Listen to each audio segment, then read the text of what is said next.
ئەزانم ئەو کاتتان شاد. ئەلبەتە هەمومان ناوی مەنسوور ئەربابسیارمان بیستووە بە تایبەتی لەو راپۆرتە هەواڵیانەدا کە باس لە ئەو هەوڵە دەکەن درا بۆ کوژرانی باڵیۆزی شانشینی عەرەبستانی سوعودیە لە وڵاتە یەکگرتووەکانی ئەمریکادا. بەپێی ئەو ڕایانەی کە زۆرێک لەو کەسانەی لە نزیکەوە مەنسوور ئەربابسیاریان دەناسی دەڵێن نەخۆشی دەرونی هەیە. ئەو کاتەی هەواڵەکان گوتیان گومانباری پیلانە تێرۆرکاریەکە مەنسوور ئەربابسیار لە ستانی تەکساس ژیاوە سەمیر جیفی بەهلول سەرۆکی نێوەندی ئیسلامی باشووری تەکساس تەزویەکی پیاهات.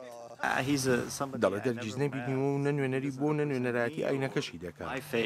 دانیشتوانی ئەو ڕوبەرە کە خەڵکی ئاینین زۆربیان کریسچیانن، موسڵمانەکان بە ژمارەکە من بەڵام چالاک و هەروە دێگەشە دەکەن. جێفی بەهلول دەڵێت زۆربەی ئێرانیەکانی لەو ناوچەیە دەژین سکیلارن و دەشڵێت ئەربابسیار وەک باس کراوە بەبێ گومان کەسێکی ئاینی نەبووە. دەڵێ فێری یارەکانی شەوانە و خواردنەوە بوو بۆەوە نەدەچوو کەسێک بوو بێ خۆی بۆ ئیسلامیان ئاین تەرخان کردبێ. بەر لە دەستگیرکردنەکەی هەفتەی ڕابردووی کەس لەو ناوچە گەشتیاریە ناوی مەنسوور ئەربابسیاری نەبیستە بوو. بەگشتی لەم شوێنی فرۆشتنی ئۆتۆمبیلی بەکارهاتوودا ناسرا بوو. دەیڤد تۆمشەی پێشتر هاوبەش بوون لە کارداریەکدا وا باسی ئەربابسیار دەکا کە ساویلکە بۆ کەسێکی ناڕێکوپێکیش بووە. دەڵێ هەمیشە کلیلەکانی ون دەکرد هەمیشە ناڕێکوپێک بۆ لە ژمارەدا ئۆتۆمبیلیش پێدەفرۆشتی دیگو ساڵی 89 دروست کراوە کە لەوانە بۆ 85 بووایە.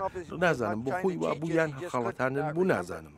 وێڕای ئەوەی سروشتێکی نابەرپرسانەی هەبوو وەک تۆمشەی دەڵێ بەڵام خەڵک خۆشیان دەویست. دەڵێ کەسێکی خۆشەویست بوو هاوڕێتی خۆش بوو لەگەڵیدا هەڵت دەکرد. وەلێ تۆمشەی دەڵێ لەوانەیە خۆشی پارە تووشی کردبێت. دەڵێ بڕواناکە خۆی ئەو شتانەی ڕێخست بێت دەشە کەسێک گوتبێتی تۆ ئەوانە بکە و هەندێک پارەت دەدرێتێت دڵنیام ئەو پیلاندا ڕێژەرەکە نییە. زۆرێک لەوانەی ئەربابسیار دەناسن کۆکن لەسەر ئەوەی ئەو کەسە نییە توانی بێتی هیچ جۆرە پیلانێک بگێڕەیە.